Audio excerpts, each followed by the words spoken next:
اللہ کے نبی صلی اللہ علیہ وسلم کی خبر پھیلا دی گئی کہ حضور شہید ہو گئے. صحابہ کے غزوہ احد کے موقع پہ انداز ہی بدل کے حضور ہی دنیا سے چلے گئے. اللہ اکبر. جو جہاں تھا ہتھیار ادھر ادھر ڈال دیا, بھاگے, دیکھا حضور کی طرف بڑھے. اس وقت ایک خاتون میدان جنگ کی طرف جا رہی تھی.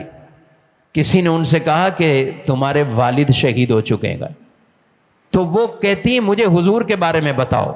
یعنی صحابہ اور صحابیات کے بھی انداز. غزوہ احد میں کئی صحابیات بھی تھیں, اماں عائشہ صدیقہ رضی اللہ تعالیٰ عنہا اور دیگر صحابیات بھی تھیں کہ جو مشکیزیں پانی بھر بھر کر لاتی تھیں, مجاہدین کو پانی پلا رہی تھی, اور کوئی کسی زخمی کے ان زخموں پر پٹیاں باندھ کر اور مختلف انداز سے خدمات یہ صحابیات نے بھی غزوہ احد کے موقع پر بہت ہی خدمات دی.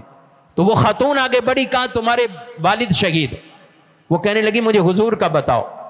آگے بڑھی تو کسی نے کہا کہ تمہارے شوہر شہید ہو چکے ہیں. وہ کہتی مجھے حضور کا بتاؤ. آگے کچھ بڑھی تو کسی نے پھر بتایا کہ تمہارے بھائی شہید ہو چکے ہیں. وہ پھر آگے بڑھی تو کسی نے خبر دی کہ بیٹا بھی تمہارا شہید ہو چکا ہے. میرے بھائیوں, 4 رشتے کتنے عزیز ہوتے ہیں ایک عورت سے پوچھا جائے. اس کے والد کا رشتہ, اس کے شوہر کا رشتہ, اس کے بھائی کا رشتہ, اور پھر بیٹے کا رشتہ. اگر ایک جاتا ہے تو دوسرا آسرا اس عورت کے لیے ہے, دوسرا ہو تو تیسرا, اور چاروں ہی رشتے چلے جائیں پھر بھی زبان پہ رہے حضور کے بارے میں مجھے بتاؤ. یہاں تک کہ آگے پہنچی اور دیکھا اللہ کے نبی صلی اللہ علیہ وسلم اپنی جگہ پہ بیٹھے ہیں, تشریف فرمائیں, حضور ٹھیک ہیں.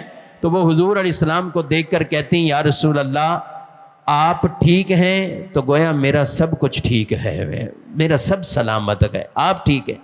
مجھے آپ کو دیکھ کر وہ سکون پہنچا کہ آپ ٹھیک ہیں, حیات طیبہ ہیں. سبحان اللہ. یعنی سب کچھ قربان کر کے بھی صحابہ کرام اور صحابیات کے یہ انداز.